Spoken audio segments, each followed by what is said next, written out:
Hi folks, this is Danny at Bradley James Classics.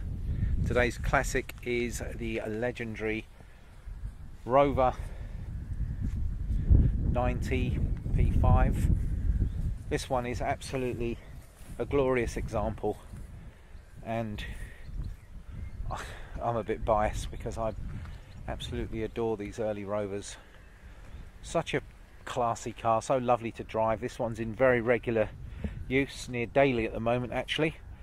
It drove to us here in North Hampshire from way down in Somerset.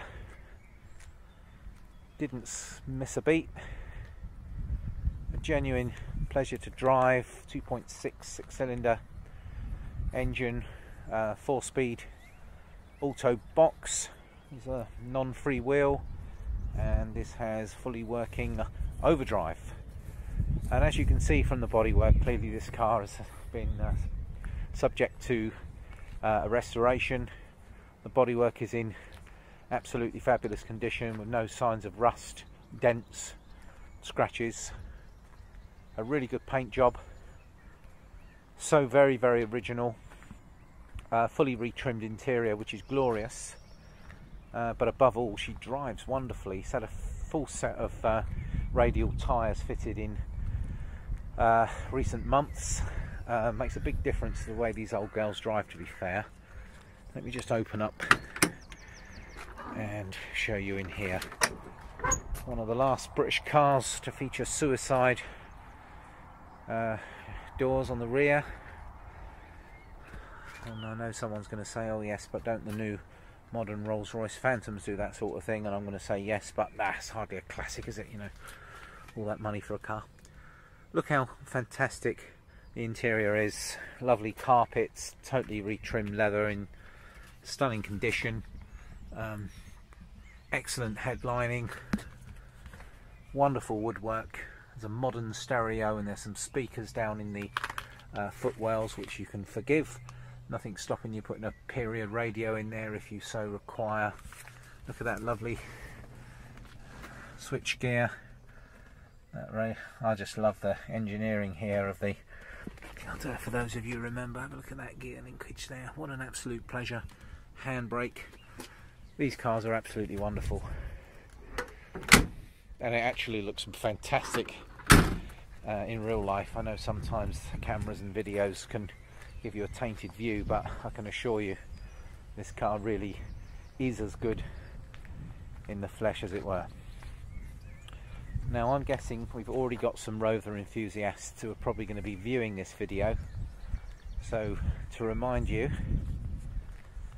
this particular car is a 1957 model,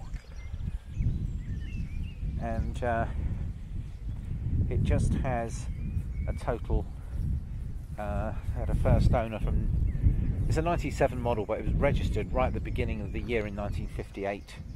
And that owner owned the car from 58 through to 89. The second owner had the car since 1989 right through to last year, so it's very rare you see such an old car with so few owners, and it's obvious this car has been loved. It was purchased at a car auction approximately 5 or 6 years ago, and always kept garaged, always kept in fine fettle, stunning chrome, a great number plate.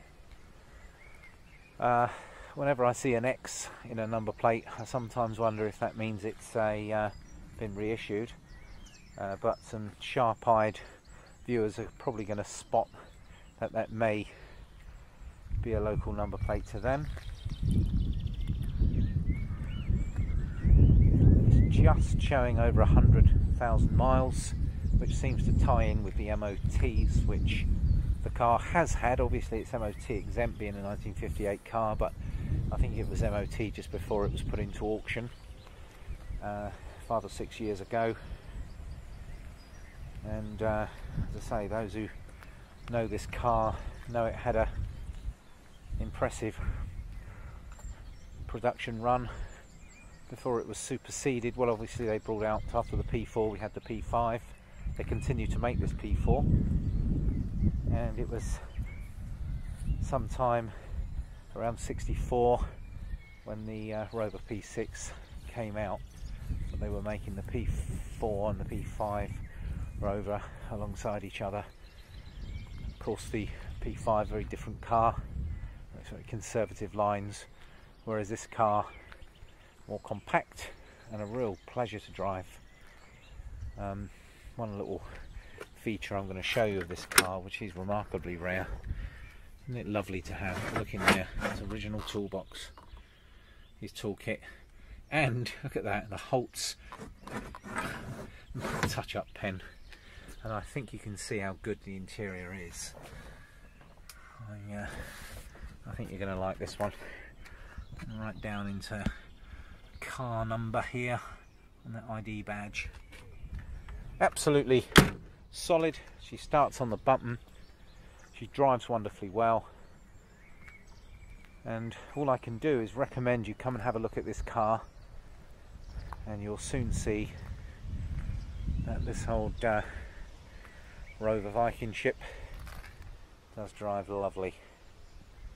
Well, I hope this gives you a flavour of the car, folks. Any further inquiries, please get through in the usual channels, which is via www.bradleyjamesclassics.co.uk.